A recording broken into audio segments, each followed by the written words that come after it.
Assalamualaikum warahmatullahi wabarakatuh.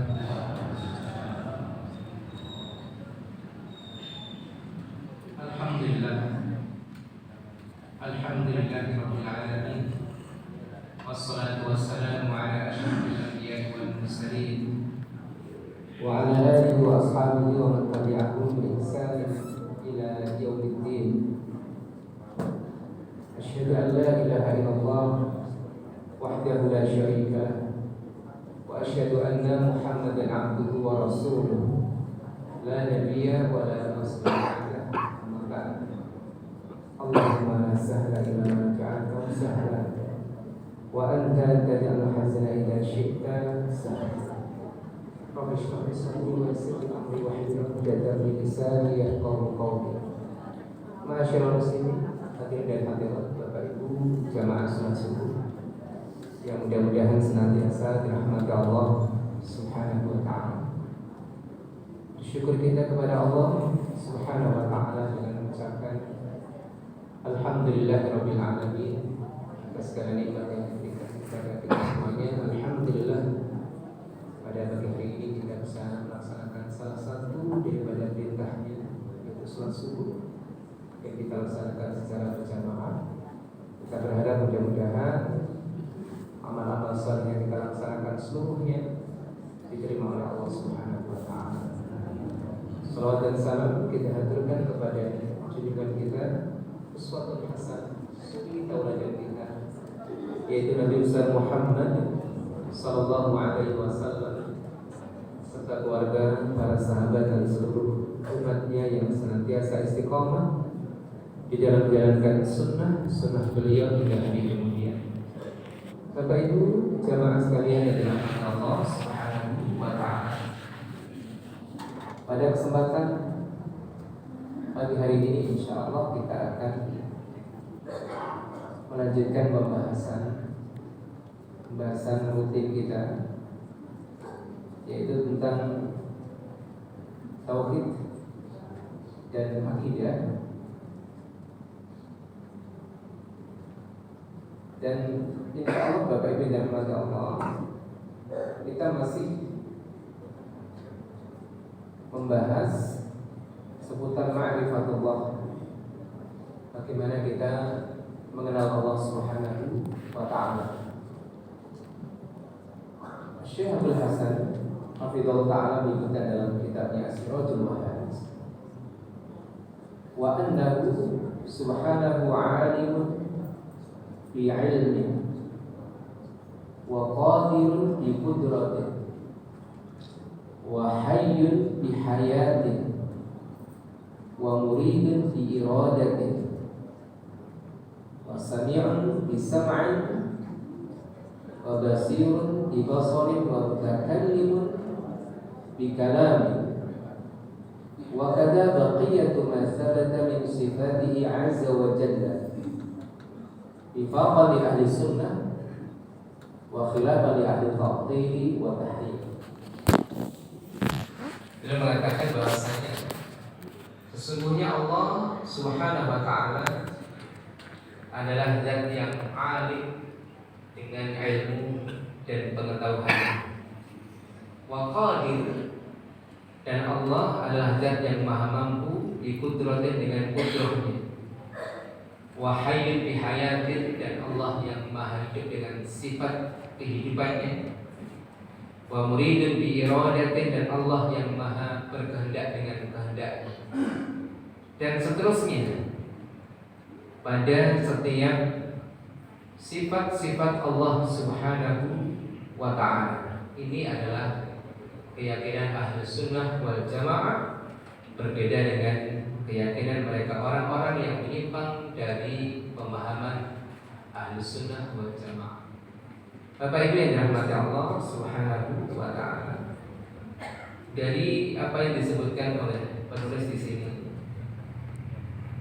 terkait dengan keyakinan kita, keyakinan ahli sunnah wal jamaah, bahwasanya setiap nama-nama Allah itu terkandung sifat yang mulia di dalamnya. Ini yang kita yakini Bapak Ibu. Nama-nama Allah yang jumlahnya banyak kita kenal dengan Al-Asmaul Husna, nama-nama yang sangat indah bagi Allah Subhanahu wa taala, bukan hanya sebagai petunjuk akan identitas Allah. Allah Subhanahu wa taala zat yang kita sembah memiliki nama-nama selain nama Allah itu sendiri. Dan semua itu menuju pada satu zat, yaitu Allah. Ar-Rahman adalah Allah, Ar-Rahim adalah Allah. Jadi jangan berprasangka bahwa Ar-Rahman, Ar-Rahim, Al-Malik, Al-Qudus dan nama-nama yang lain itu adalah nama yang menunjukkan pada zat yang berbeda. Tidak. Nama-nama yang banyak, Al-Asmaul Husna, nama-nama yang indah itu mengarah pada satu zat yang esa, yaitu Allah Azza wa Jalla.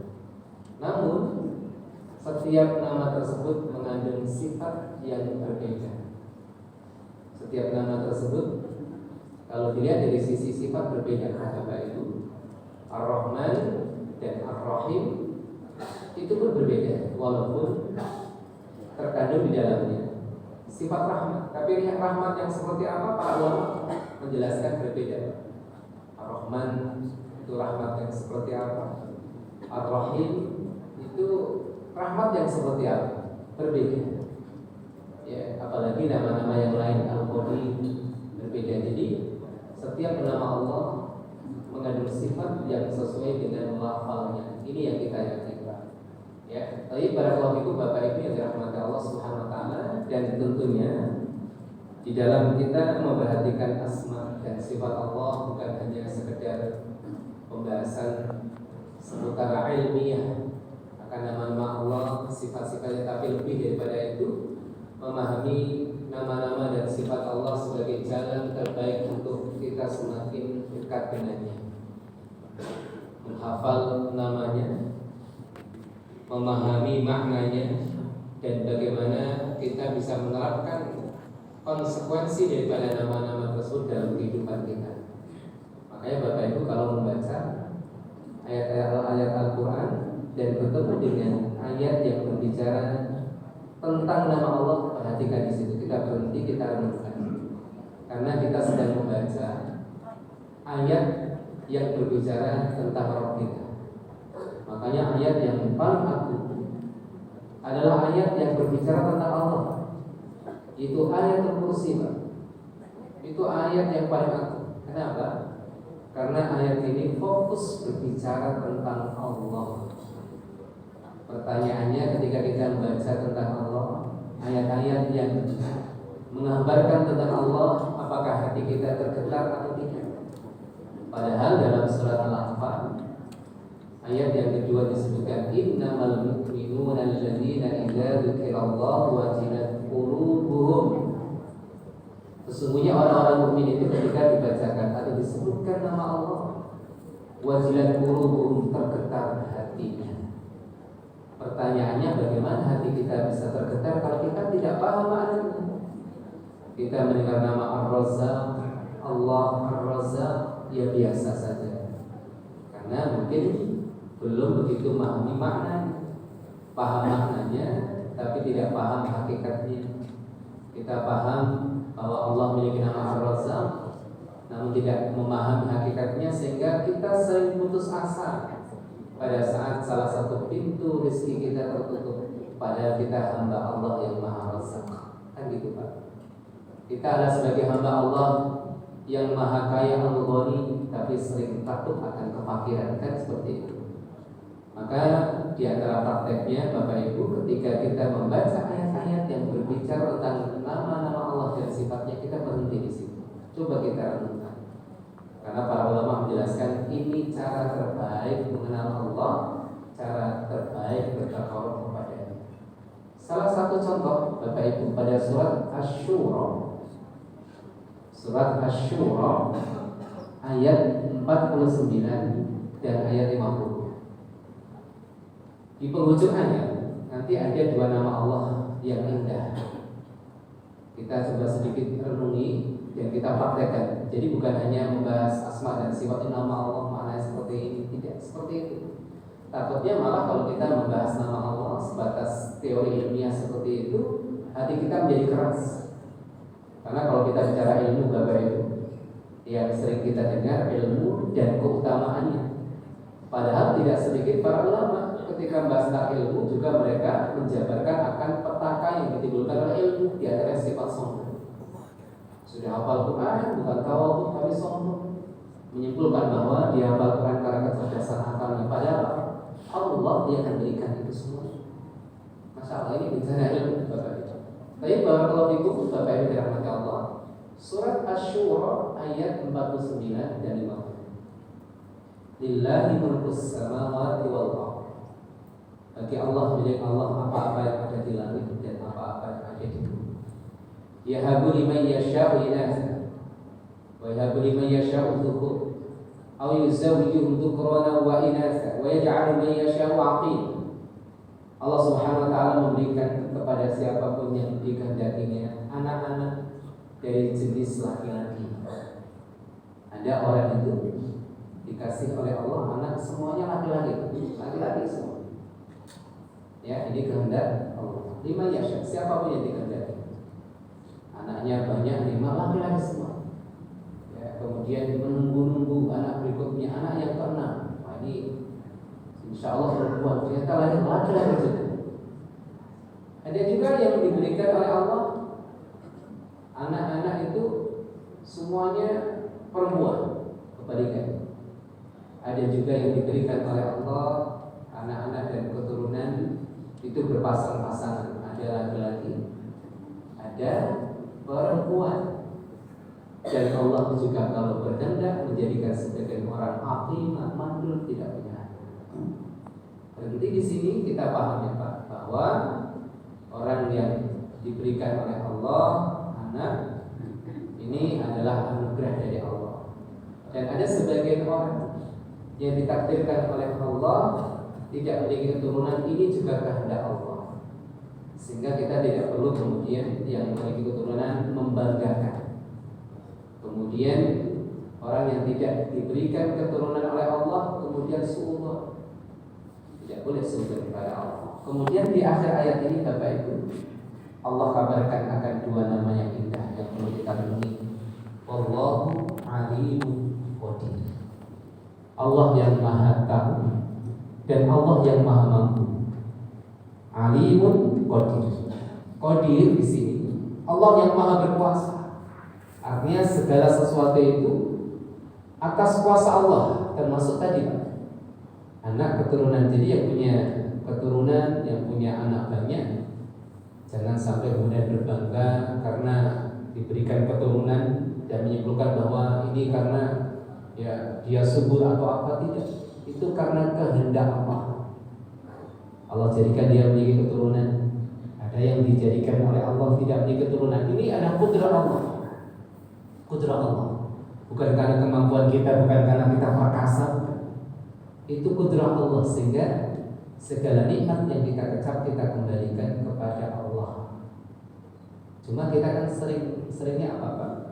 Tidak mengembalikan segala sesuatu kepada Allah. Padahal latihannya supaya kita dekat dengan Allah adalah apa Bapak Ibu? Tidaklah kita melihat sesuatu kecuali sesuatu itu harus mengingatkan kita akan Allah. Cuma kan jarang kita melihat sesuatu yang indah, misalnya melihat kucing. Bagi yang mencintai, menyukai kucing, kucing bagus, warnanya bagus, matanya bagus. Jangan kita kemudian berpikir akan penciptanya, pencipta kucing. Kita terpaku dengan indahnya apa yang kita lihat. Padahal kalau kita lihat lukisan kucing atau lukisan hewan yang lain, kuda, kita tidak bicara hukum lukisan hari ini. Misalnya saja, karena itu fakta ada seperti itu, lukisan bagus, detail sekali. Kemudian ketika kita melihat, hati bertanya, siapa yang melukis? Kan gitu. Siapa yang menggambar ini? Tapi ketika kita melihat salah satu makhluk Allah, kita tidak ingat Allah. Kan gitu. Maka ingat bahwa segala sesuatu itu adalah atas kudrah Allah. Kemudian Allah juga alim, Allah Maha tahu, Pak. Maha tahu di sini kebaikan para hamba. Allah paling ngerti. Allah paling ngerti akan kebaikan bagi hamba. Ada yang diberikan oleh Allah anak semua laki-laki. Memang yang terbaik dia punya anak laki-laki, karena dikasih anak perempuan jadi seperti itu. Ya, kemudian Allah berikan kepada sebagian orang anak semuanya perempuan, masya Allah. Allah mungkin menginginkan dia masuk surga dengan jalan dia berikan anak wanita, karena keutamaan berikan anak wanita luar biasa disebut dalam hadis. Karena tugasnya berat. Kalau bapaknya yang punya anak wanita tugasnya berat, masya Allah, punya keutamaan yang besar. Ada yang ditakdirkan oleh Allah tidak memiliki anak. Ini juga yang terbaik bagi seorang hamba. Karena bisa jadi kalau dia memiliki anak, malah anaknya bukan menuntut dia ke surga, malah ke neraka. Oleh karena itu Rasulullah SAW pernah bertanya kepada para sahabat, "Ma ta'uduna 'anil rukub?" Apa pandangan kalian terkait dengan rukub? Siapakah rukub itu? Rukub itu kalau diterjemahkan itu mandul, Pak. Tapi kalau kita lihat makna aslinya ar-rukub adalah mereka orang-orang yang memiliki anak namun anak-anaknya lebih dahulu meninggal, sehingga terputus keturunannya, meninggal, lebih dahulu meninggal. Hampir sama dengan mandul. Kalau mandul tidak menikah, kalau rokok itu punya anak, namun anak-anaknya lebih dahulu meninggal. Siapakah rokok menurut kalian itu, kata Rasulullah? Para sahabat mengatakan mereka yang tidak memiliki keturunan, ya Rasulullah, tidak ada keturunan yang melanjutkan ya nasabnya. Rasulullah mengatakan tidak demikian. Ar-rokok adalah orang-orang yang tidak mendapatkan manfaat sedikit pun dari anak-anaknya. Anak-anaknya banyak, tapi tidak ada yang berbakti. Anak-anaknya banyak, nggak ada yang sholat. Anak-anaknya banyak, nggak ada yang sholat. Ini rokok. Makanya masya Allah barakallahu fikum, ya, ini semua adalah ilmu Allah meletakkan segala sesuatu dengan hikmahnya. Ini yang kita paham Bapak Ibu. Wallahu a'lam. Dan masih banyak contoh yang lain. Allah adalah yang maha latif, yang maha lembut. Syekh Abdurrahman As-Sa'di mengatakan Allah itu Al-Latif. Kan sering kita ulang-ulang ya Pak, ya Latif, ya Latif, yang maha lembut. Apa tuh maknanya? Kan gitu. Mungkin kalau kita dengar arti lembut, masya Allah si fulan tuh orangnya lembut, kemudian lembut, santun, tidak kasar ya Pak. Kalau Allah Al-Latif maknanya apa? Nah, cuma kadang-kadang kita tuh kurang kepo tentang Allah ya. Allah Al-Latif, Al-Latif aja kan gitu. Tapi Allah yang setiap hari kita rukuk dan sujud kepadanya, salah satu nama yang dimiliki oleh Rabb Tuhan yang kita sembah itu Al-Latif. Syekh Abdurrahman As-Sa'di mengatakan Al-Latif itu memiliki dua makna. Makna yang pertama, Al-Latif itu yang maha lembut. Artinya yang maha lembut ilmunya, yang maha mendalam ilmunya. Hal-hal yang lembut, hal-hal yang tidak nampak oleh mata kita, hal-hal yang tersembunyi di dalam batin manusia, semua itu dideteksi oleh Allah dengan ilmunya. Saking lembutnya ilmunya, saking dalamnya ilmu. Itu Allah. Jadi tidak ada yang tersembunyi bagi Allah. Ini kita harus yakin. Sehingga nanti konsekuensinya ya lebih jauh lagi, tidak ada satu amalan yang kita lakukan kecuali orientasi kita adalah pandangan Allah. Walaupun kita beramal tidak pernah dilihat orang, ya nggak apa-apa, Allah pasti melihat. Sehingga orang-orang yang mendapatkan label mukhlisin itu tidak bermasalah. Kalau beramal tidak dilihat oleh orang, tidak dipuji oleh orang, tidak dikagumi oleh orang, karena tugas kita tidak membuat orang kagum. Kan itu. Tugas kita itu tidak membuat orang kagum. Orang nggak kagum sama kita nggak apa-apa. Tugas kita tidak bikin mereka kagum. Kita punya Allah yang maha latif, yang maha mendalam ilmu. Ini Al-Latif makna yang pertama. Makna yang kedua, Al-Latif yang maha lembut di sini Allah yang maha baik. Allah Subhanahu wa taala membimbing hambanya di dalam amal-amal kebaikan di luar dugaan sebelumnya. Orang itu tidak pernah terpikir misalnya untuk berangkat umroh, tiba-tiba ada saja jalannya Pak, ditawari orang berangkat umroh, padahal sebelumnya nggak pernah terpikir umroh. Dia nggak nabung, dia tidak pernah terbetik di hatinya itu umroh, ada saja. Masya Allah, setiap amal kebaikan itu semua adalah pertolongan dari Allah Subhanahu wa taala. Ini adalah kemahalatifan Allah Subhanahu wa taala. Ada sih. Tapi barakallahu fikum Bapak Ibu yang dirahmati Allah Subhanahu wa taala. Kemudian juga Allah memiliki nama At-Tawwab, yang maha menerima taubat. Ini kalau kita pahami adalah motivasi setiap hamba yang kemudian jatuh dalam kobaran dosa, jangan takut dan khawatir kalau tobat Anda tidak diterima. Berbeda dengan kita manusia, Pak. Kalau kita pernah berbuat salah sama teman kita atau tetangga, kesalahan yang luar biasa, kita mau minta maaf dia khawatir. Kalau dimaafin, ya habis dimaafin juga masih didimin kan gitu kan?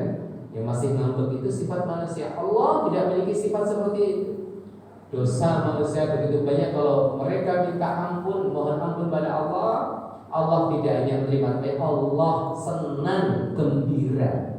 Di antara sifat Allah, Allah itu memiliki sifat senang dan gembira. Bahkan dalam hadis Imam Muslim, senangnya Allah dan gembiranya Allah menerima permohonan maaf dari hambanya itu lebih senang dibandingkan seorang yang melakukan perjalanan tiba di satu tempat di tanah lapang, kemudian dia kehilangan kendaraannya, perpegangannya, dia pasrah, dia mati hidup pada Allah, dia tidur di bawah sebuah pohon, bangun-bangun yang mendapatkan kendaraannya itu plus tunggangannya ada di sampingnya, gembira sekali, saking gembiranya salah omongannya. Allahumma anta abdi wa ana rabbuka, ya Allah, engkau hambaku dan aku Tuhan. Saking senangnya. Kalau itu diucapkan salah sadar bisa kufur tuh orang. Masa Allah tuh hamba, dia Tuhan. Saking senangnya. Dan ingat, di awal hadis pembicaraan bukan tadi pada hamba tadi bukan, tapi kiasan akan gembira dan senangnya Allah. Makanya tidak ada istilah orang itu, saya terlalu kotor, nggak layak saya itu masuk masjid dekat dengan orang saya. Enggak. Allahu Akbar. Makanya kalau satu-satu daripada nama Allah kita renungi, maka setiap nama itu mengandung sifat-sifat yang berbeda. Ini keyakinan Ahlussunnah wal Jamaah, Bapak Ibu. Berbeda dengan keyakinan sebagian kalangan yang menyimpang seperti Mu'tazilah. Mu'tazilah itu siapa Pak? Yang hari ini mungkin kalau kita ketemu sama orang ditanya, bisa kita tanya orang itu, kamu Mu'tazilah? Ya nggak ada yang aku Mu'tazilah. Tapi kita akan tahu ya seseorang itu punya pemikiran seperti Mu'tazilah walaupun dia tidak mengaku dirinya Mu'tazilah. Mu'tazilah dari kata-kata i'tizal, maknanya memisahkan diri. Maka uzlah, ya kita uzlah di akhir zaman penuh dengan kerusakan, banyak fitnah, kita uzlah artinya memisahkan diri. Ya, kata-kata uzlah, ma'zul itu dipisahkan, dimakzulkan dari jabatannya, dipisahkan dari jabatannya. Uzlah, i'tizal, azl itu sama maknanya Pak. Ya, jadi Mu'tazilah artinya adalah memisahkan diri. Kenapa seperti itu? Ya, karena latar belakangnya adalah tokohnya yang bernama Wasil bin Atha. Itu memisahkan diri dari majelisnya Hasan al-Basri rahimahullah ta'ala, seorang tabi'in. Ketika berbeda pandangan dengan gurunya Pak. Gurunya Hasan al-Basri adalah Ahlussunnah wal Jamaah, berpandangan bahwa orang-orang yang melakukan dosa besar di sini maksudnya dosa-dosa besar yang di bawah kekufuran. Karena ada dosa besar kalau dilakukan orang bisa jatuh pada kekafiran. Dosa-dosa besar yang di bawah dosa kekafiran, kalau dilakukan oleh seorang hamba selama tidak menghalalkannya, maka dia tidak kafir. Dan kemudian nanti ketika meninggal belum taubat sampai akhir hayatnya, semua itu dikembalikan kepada Allah. Kalau Allah berkehendak, orang seperti ini diampuni secara cuma-cuma, tidak bertobat, diampuni oleh Allah dengan rahmatnya, langsung masuk surga, tidak mampir ke neraka. Tapi kalau Allah berkehendak, pelaku dosa besar ini maka akan dimasukkan oleh Allah lebih dahulu ke dalam neraka sebelum dimasukkan ke dalam surga. Ada orang-orang yang disebut al-jahannamiyin dalam hadis itu mantan-mantan penghuni jahanam, itu al-jahannamiyin, yang dulunya kosong di neraka jahanam, kosong semua kecuali satu. Kata Rasulullah itu min azal sujud, yang tidak kosong itu adalah pernah sujud. Makanya kalau orang itu pernah sujud, masya Allah, pernah sujud, alhamdulillah, pernah sujud kepada Allah itu nikmat yang besar. Ya, yang penting orang itu minimalnya punya aslul iman, pokok keimanan. Nanti insya Allah kapan-kapan kita bahas tingkatan-tingkatan keimanan, aslul iman, iman wajib, iman mustahab, seperti apa nanti insya Allah kita bahas. Sehingga nanti kita itu paham batasan iman yang paling minimal seperti apa. Kalau sudah kurang dari batas minimal itu sudah tidak punya iman, bahaya sekali. Kemudian ada iman yang wajib. Iman yang wajib jadikan orang selamat dari neraka. Iman yang mustahab itu orang masuk surga, bukan hanya masuk surga, dan masuk surga tanpa hisab, tanpa masya Allah. Hisab itu tidak. Itu tingkatan-tingkatan ke para pelaku itu Bapak Ibu dirahmati Allah. Jadi Mu'tazilah punya pandangan yang berbeda. Ya, mereka punya pandangan yang berbeda. Nanti kita jelaskan. Setidaknya ada 5 prinsip orang-orang Mu'tazilah Bapak Ibu. 5 prinsip namanya bagus tapi hakikatnya berbeda dengan apa yang kita paham. Mereka punya prinsip namanya tauhid. Apa maksudnya tauhid di sini? Tauhid menurut mereka orang-orang Mu'tazilah, tauhid itu adalah menetapkan nama-nama Allah, nama-nama yang tidak mengandung sama sekali sifatnya. Nama-nama Allah itu hanya sebagai petunjuk akan identitas Allah. Siapa Ar-Rahman? Ar-Rahman ya Allah. Siapa Ar-Rahim? Ar-Rahim ya Allah. Apa makna Ar-Rahman? Ya sama aja. Ar-Rahman ya Allah, Ar-Rahim ya Allah. Maknanya sama. Padahal kita tadi beda ya Pak. Setiap nama Allah itu menunjukkan satu identitas, yaitu Allah yang kita sembah, tapi dari segi maknanya berbeda. Maka perintah Allah apa? Walillahil asmaul husna fad'uhu biha. Allah memiliki nama-nama yang indah, maka serulah Allah dengannya. Ketika kita menyembah Allah, berdoa minta kepada Allah, kita itu apa? Bervariasi, Pak. Variatif dalam berdoa sesuai dengan hajat kita. Kan gitu. Makanya para Bapak Ibu bisa dalam doa kunut, jangan sampai salah. Kita berdoa kunut dan sampai Allah mansur ikhwanana al-mujahidin, ikhwanana al-muslimina, ya, ala aduwika wa aduwihim. Ya Allah tolonglah ya kaum muslimin, para pejuang atas musuh-musuh mereka. Kita minta tolong pada, biasanya kalau Bapak Ibu minta tolong sama yang kuat atau sama yang lemah? Yang mampu bantu kan? Pak carikan kerjaan. Minta tolong sama aku yang berat, dia nyari kerja susah. Kalau minta tolong berarti sama yang mampu. Maka di akhir doa, innaka ala kulli syai'in qadir. Ya paham? Ini Bapak Ibu sesuai. Innaka ala kulli syai'in qadir. Innaka qawiyyun aziz. Yang maha kuat, yang maha perkasa. Kurang pas kalau kita Allah mansur ikhwanana al-mujahidin wal muslimin ala aduwika wa aduwihim. Ya, innaka arhamur rahimin. Enggak cocok. Ya. Enggak pas, Pak. Sama musuh-musuh kita menggunakan nama Ar-Rahman Ar-Rahim. Bapak Ibu, kita minta tolong kepada Allah, sebut namanya yang mengandung kekuasaan kekuatan. Seperti itu. Ya. Kalau kita minta misalnya kesembuhan, minta kesembuhan kepada Allah, ya Allah, Allahumma shfini, ya Allah sembuhkan aku, ya Allah, innaka antas syafi, innaka antar rahmanir rahim, itu yang maha kasih maha sayang. Seperti itu. Hadis ini pemahaman kita. Jadi nama-nama Allah itu tidak menunjukkan ta'addudud dawat, tidak menunjukkan multi wujud, gak Allah wujud esa. Walaupun namanya beda, tapi setiap nama itu mengandung makna yang berbeda, sehingga di dalam doa kita bervariasi.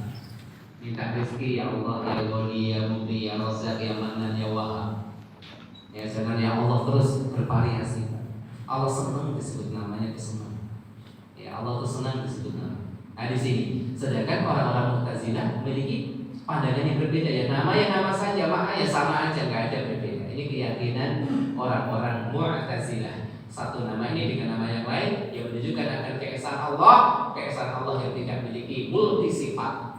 Mereka menolak sifat, apalagi sifat-sifat yang sifatnya af'alullah, mereka menolak betul. Allah turun ke langit dunia, dan mereka menolak. Kemudian barakallahu fikum, orang-orang Al-Mu'tazilah juga meyakini tentang satu prinsip yang namanya al-adl, keadilan. Kelihatannya bagus, Pak. Tapi maknanya beda dengan pemahaman kita.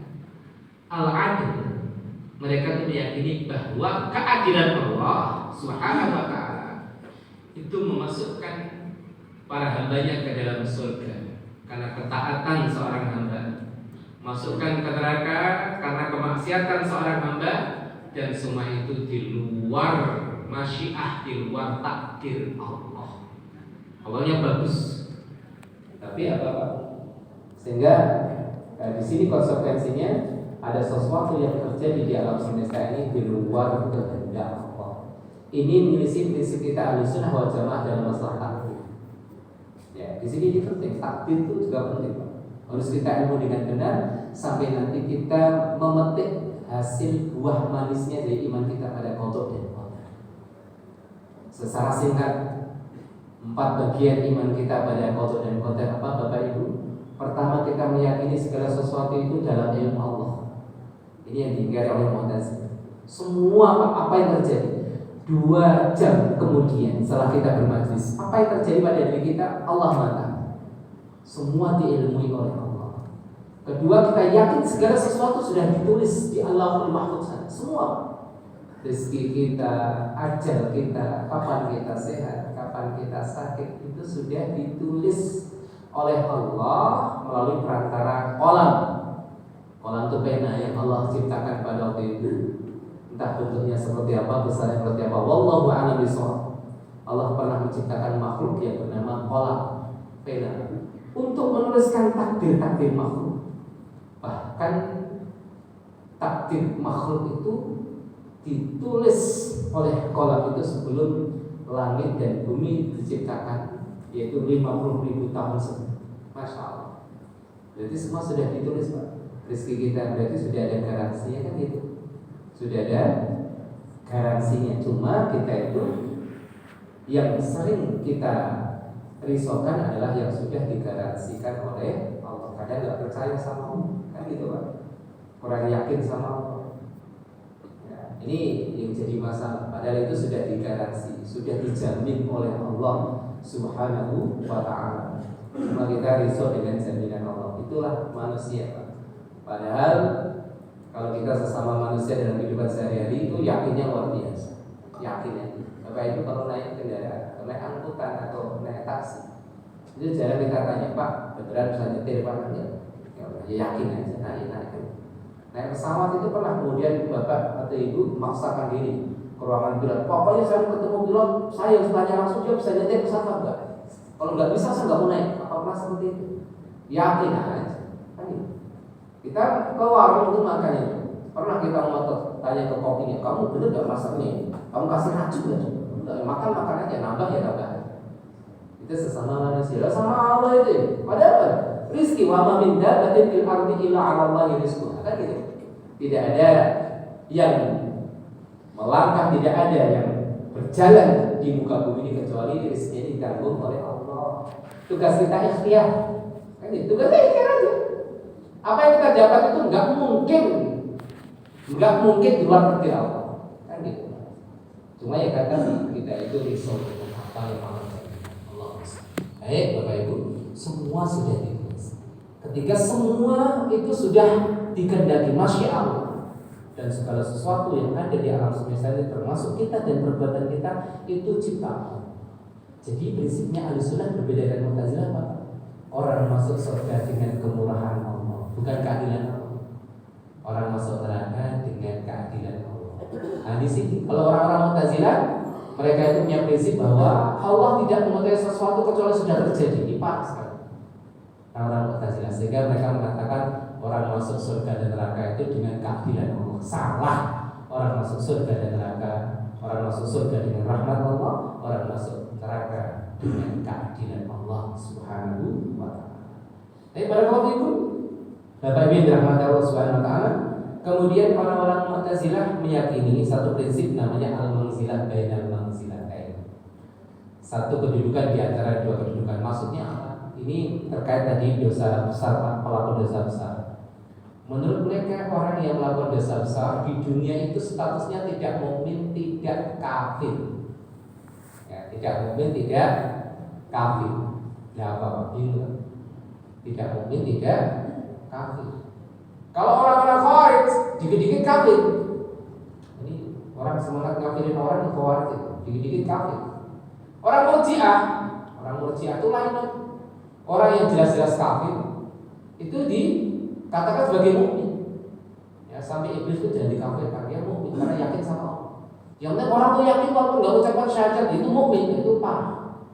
Maka muncullah kelompok yang disebut Mu'tazilah sebagai respon terhadap dua kelompok sebelumnya Khawarij yang berlebihan, Murji'ah yang menyepelekan, dia berusaha meniti jalan tengah, tapi ternyata tidak semua orang yang berusaha meniti jalan tengah itu benar. Ini contohnya orang Mu'tazilah, pelaku dosa besar mukmin enggak mukmin, kafir enggak kafir. Ini repot. Ya. Kalau Ahlussunnah apa?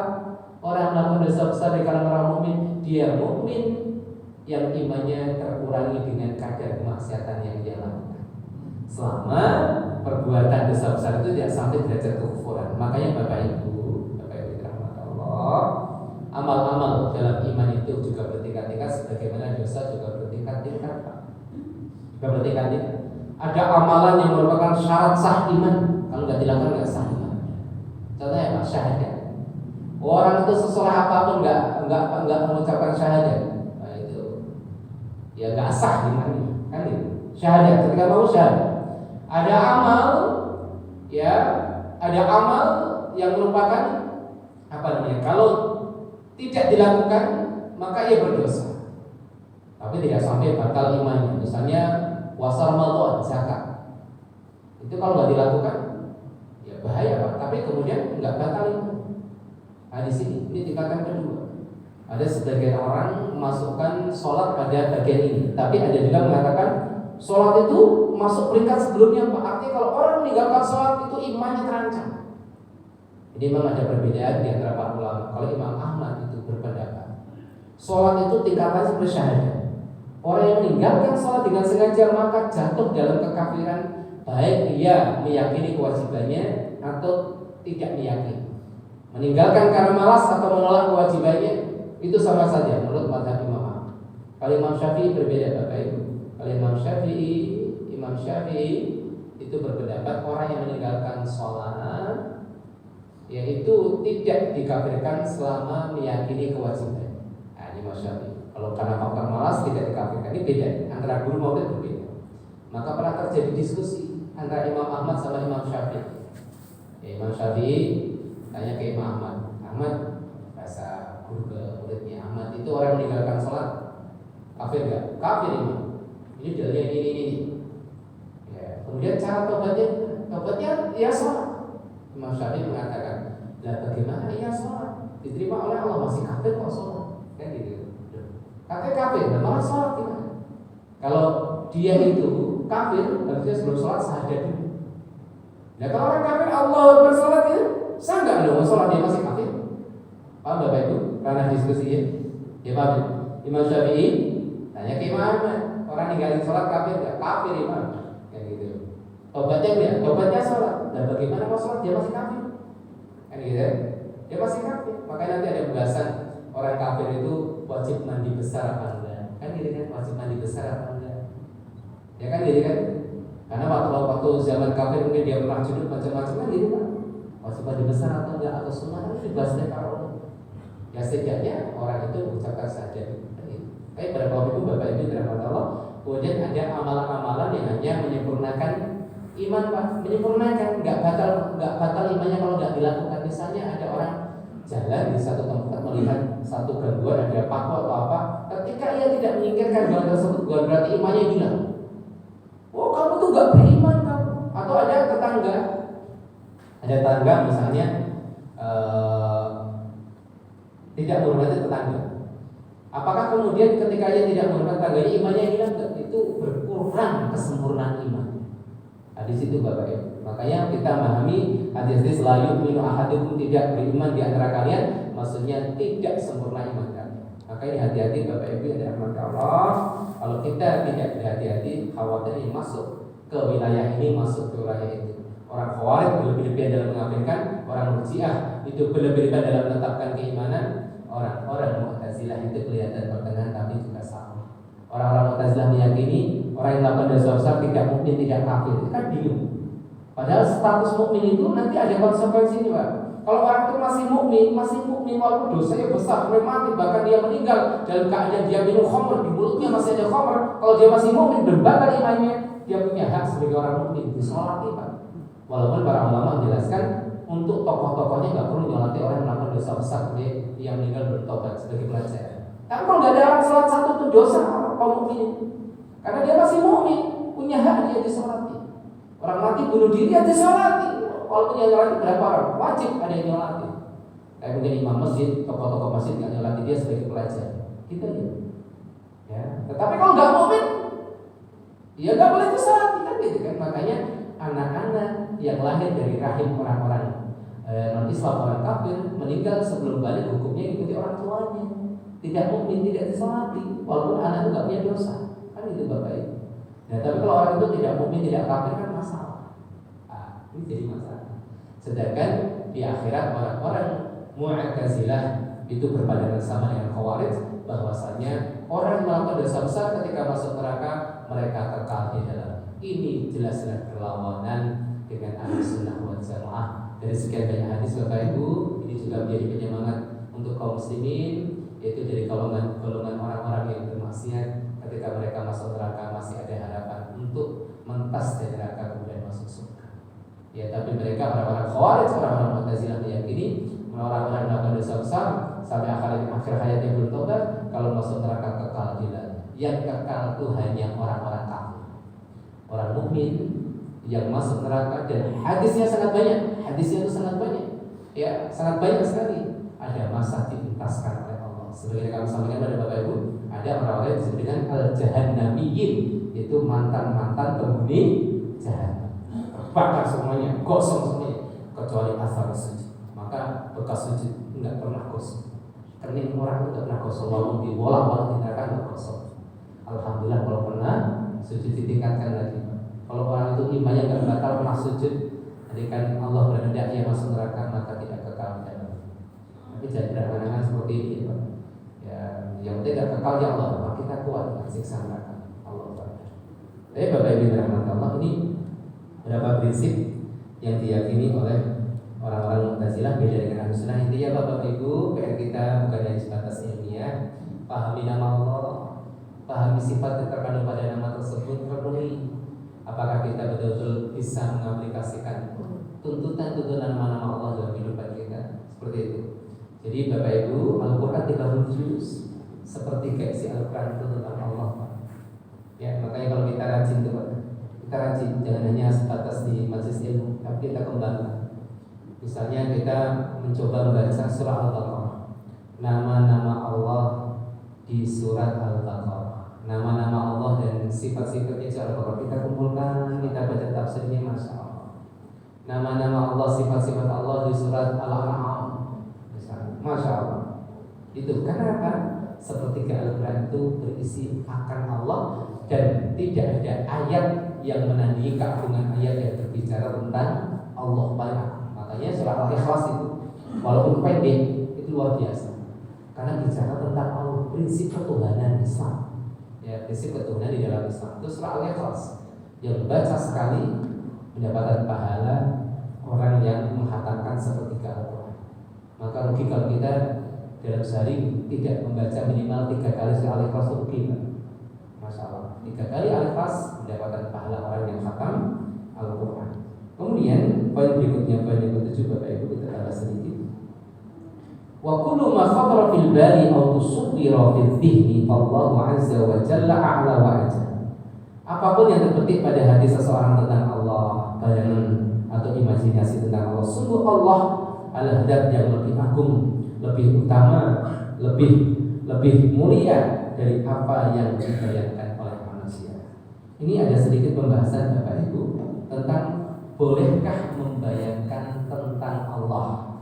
Bolehkah membayangkan tentang Allah? Allah bentuknya seperti ini, boleh atau tidak? Fala yahillu lil insani ayatakhayyala bi suratan aw syaklan muayyanan lillahi ta'ala. Tidak boleh seseorang itu membayangkan, menghayal di alam imajinasi dia satu rupa atau bentuk tentang Allah. Tidak boleh. Di Allah Ta'ala la yuhitu bi aqlun, karena Allah itu tidak bisa diliputi oleh akal. Akal tidak mampu menyentuhnya. Akal ini berimajinasi tanpa batas, tapi ketika membayangkan tentang Allah itu tidak dibenarkan karena tidak benar. Apapun yang kita bayangkan akan keagungan Allah, kemahabesaran Allah, kita harus yakin bahwa Allah sesungguhnya lebih agung dari apa yang kita imajinasikan. Ya, maka tidak boleh orang itu membayangkan akan zat Allah, rupa Allah, tidak boleh.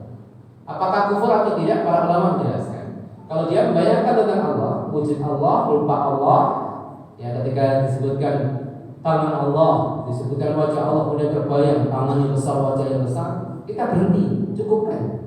Kalau orang membayangkan akan rupa dan Allah dan dia yakin seperti itu, para ulama menjelaskan ini jatuh pada kekufuran. Kalau kita terbayangkan akal kita kan seperti itu ya Pak, akal berimajinasi tanpa batas, kan gitu kan. Misalnya orang saja kalau contohnya kita ketika berada di rumah ada orang yang ingin bertamu untuk rumah kita, tok tok tok gitu. Suara ketukan itu keras atau pelan itu kadang-kadang menjadikan kita membayangkan siapakah di balik itu. Ada yang ngotongnya keras, tok tok tok tok. Kita bayangin yang ngotok itu tuh gemuk gede gitu. Dibuka terus kan itu. Itu kan imajinasi kita ya. Walaupun adabnya akhlaknya Pak. Kalau nutup pintu itu pelan, bahkan para ulama mengatakan dengan kukunya. Nah, jadi kodok sampai diatur dalam adab Islam dengan kuku tok tok tok seperti itu, ya Pak. Tok tok tok langsung dengan melipir ke samping supaya ketika dibuka pintunya mata kita nggak melongo langsung apa-apa yang ada di dalam kalian. Itu nggak ada dalam Islam. Ke pintu, assalamualaikum, ke pintu kita kemudian melipir ke samping pintu itu ada, masya Allah. Nah kalau kita bicara Islam kan kemudian ya Pak, akidahnya bagus, ibadahnya bagus, akhlaknya bagus, suluknya maslahatnya. Kalau enggak, ilmu yang kita pelajari, akhlak yang coba kita kemudian pelajari, kita terapkan, bukan menjadikan kita mulia di sisi Allah. Ilmu menjadikan kita sombong, akhlak menjadikan kita merasa lebih baik daripada orang lain. Kamu nggak sopan, yang sopan aku doang. Itu salah. Masya Allah. 4 hal ini kita pegang. Akidah kita pegang, ibadah kita pegang, akhlak kita pegang, suluk, masalah. Koreksi hati Allah, ya. Orang yang punya hati yang bersih itu, masya Allah. Luar biasa. Tapi barakallahu fikum Bapak Ibu yang dirahmati Allah Subhanahu wa taala. Jadi apapun yang kita bayangkan tentang Allah, yakinlah Allah lebih agung dari apa yang kita bayangkan. Dan kita berhenti dan tidak meyakini apa yang kita bayangkan itu menggambarkan yang sesungguhnya. Ini tentang Allah. Kalau tentang apa-apa selain Allah, malaikat dan nabi, para ulama malah mengatakan boleh saja membayangkan yang penting sesuai dengan nas. Misalnya kita membayangkan Jibril, itu para ulama mengatakan boleh yang penting sesuai dengan nas. Apa? Jibril itu digambarkan dalam hadis sosok malaikat yang besar memiliki 600 sayap. Kalau Bapak Ibu ketika disebut nama Jibril terbayang malaikat sayapnya 2, itu salah udah. Ya menggambarkan bayang 600 sayap mungkin gitu ya. Itu berbeda ketika kita bayangkan tentang Allah. Atau bayangkan tentang Nabi Musa misalnya. Nabi Musa itu perawakannya tinggi besar. Ya jangan sampai kemudian Nabi Musa itu bayangan kita PDO salah. Nabi Isa disebutkan dalam hadis. Nabi Isa disebutkan dalam hadis yang sering disandingkan dengan Dajjal. Sama-sama Al-Masih Pak. Dajjal Al-Masih, Isa Al-Masih sama Al-Masih. 2 label yang diberikan kepada 2 hamba yang berbeda kualitas. Al-Masih untuk Nabi Isa Al-Masih dari kata-kata masaha, Al-Masih Al-Mamsuh yang diusap dengan keberkahan Allah. Nabi Isa itu berkah di mana pun dia berkah Nabi Isa. Atau Al-Masih dari kata saha, yasihu, yaitu mengembara. Nabi Musa itu Nabi Isa itu mengembara. Sedangkan kalau Ad-Dajjal Al-Masih yang dihapus, yang dihilangkan artinya dari yang dihapus pandangan mata, sama-sama Al-Masih. Dajjal sama Isa sering disebutkan dalam beberapa riwayat, ya disandingkan. Nabi Isa sosok laki-laki yang kulitnya itu putih kemerah-merahan atau merah betul-betul dia putih. Kalau orang kulitnya putih kadang-kadang malah cenderung kemerah-merahan gitu ya Pak. Nah, sedangkan kalau Dajjal itu hitam, rambutnya keriting. Nabi Isa rambutnya tidak keriting, ikal, panjang. Sehingga ketika kita baca hadis disebutkan akan turun nanti di kota Damaskus, Suriah, di masjid yang disebut Al-Manarah Al-Baydah, Menara Putih, yang hari ini masjidnya disebut dengan Jami' Al-Umawi, ya di wilayah Damaskus.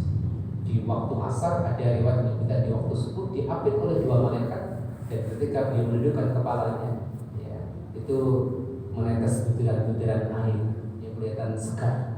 Ya, Nabi Isa dengan kuasa Allah diangkat ke langit, dengan langit itu roh dan jasadnya turun ke bumi dalam keadaan seperti itu. Ya, di sini kita boleh membayangkan, oh Nabi Isa seperti itu, kulitnya seperti itu, kan gitu. boleh membayangkan, ya. Tapi pada hukum, tapi terkait tentang Allah, seseorang tidak boleh, karena itu masuk dalam taklif. Taklif itu membagaimanakan Allah. Jadi taklif ini ada dua Bapak Ibu, yang ini sama-sama dilarang, yaitu membagaimanakan Allah dalam alam imajinasi kita, tidak boleh, ataupun bertanya bagaimana dengan lisan. Allah Subhanahu wa taala itu istiwa di atas arsy, bagaimana istiwa Allah tak sah, enggak boleh tanya bagaimana tentang Allah, karena Allah tidak pernah menjelaskan detail sifatnya. Allah Subhanahu wa taala tidak pernah menjelaskan detail sifatnya. Jangan sampai kita berkomentar tentang Allah di luar apa yang Allah sampaikan, itu nambah-nambah. Bahkan Al-Imam Ibnu Qayyim Al-Jauziyah mengatakan ada dosa yang lebih besar daripada dosa syirik itu sendiri. Padahal yang masyhur dosa paling besar apa? Syirik. Asyirku billah dalam hadis itu. Tapi Ibnu Qayyim itu beliau berani menyimpulkan sesuatu yang anti mainstream. Beliau namanya kesimpulan saya salah saya benar, tapi beliau seorang alim, bukan kesimpulan dari kita ini, seorang alim. Ibnu Qayyim mengatakan ada dosa yang lebih besar daripada dosa syirik. Beliau menukil satu ayat, qul innama harrama rabbiya al-fawahisha, ada ayatnya Pak. Beliau menyimpulkan itu dosa berkata, berkomentar, berbicara tentang Allah tanpa ilmu. Kan gitu. Maka hati-hati. Allah turun ke langit dunia di setiap 3 malam terakhir. Rasulullah tidak pernah menjelaskan yang turun rahmatnya. Allah dalam firman-Nya tidak dikasih penjelasan, Rasulullah tidak menjelaskan. Ya, semuanya simpel Pak. Kalau Allah turun dia turun. Berarti turun nanti tinggalkan arsy, jangan disamakan. Ya, dia sudah turun ya turun kan gitu kan. Walaupun sebagian kalangan mengatakan yang turun adalah rahmat Allah. Amin man fis sama, apakah kamu merasa aman dengan yang di langit? Ayo sila alaikum hasiba, yang akan mengirimkan atas kalian angin yang kencang bersama kerikil-kerikil yang tajam kan gitu. Amin man fis sama, apakah kamu merasa nyaman dengan yang di langit? Ya, dengan yang di langit sama Allah Subhanahu wa taala, tapi maksudnya bukan di langit diliputi oleh langit. Allah fawqal arsy, Allah di atas arsy di atas 7 langit, di atas langit yang 7. Ya kita, kalau kita berkomentar tentang Allah ini, sedangkan tidak disebutkan, khawatirnya kita banyak bicara tentang Allah tanpa ilmu dan jatuh pada dosa yang sangat besar. Ini yang kita khawatirkan. Tapi Bapak Ibu dirahmati Allah, saya kira ya kita berhenti di sini. Dan sebagai catatan ya Bapak Ibu, ketika kita bicara tentang Allah, satu, jangan merasa menguasai ilmu tentang Allah. Apa yang diberikan oleh Allah tentangnya itu sedikit. Yang kedua, jangan hanya sebatas teori ilmiah, tapi kita coba resapi nama dan sifat Allah dalam kehidupan kita sehari-hari. Allah Al-Khabir, dan menjadikan kita semakin takut. Bukan soal Al-Khabir itu disebutkan dalam ayat ini, hadis ini, ayat yang bicara tentang Al-Khabir, Allahnya itu ada berapa ayat, tidak hanya sebatas itu, tapi menjadikan kita semakin dekat, ya, dekat kepada Allah, semakin takut pada Allah, semakin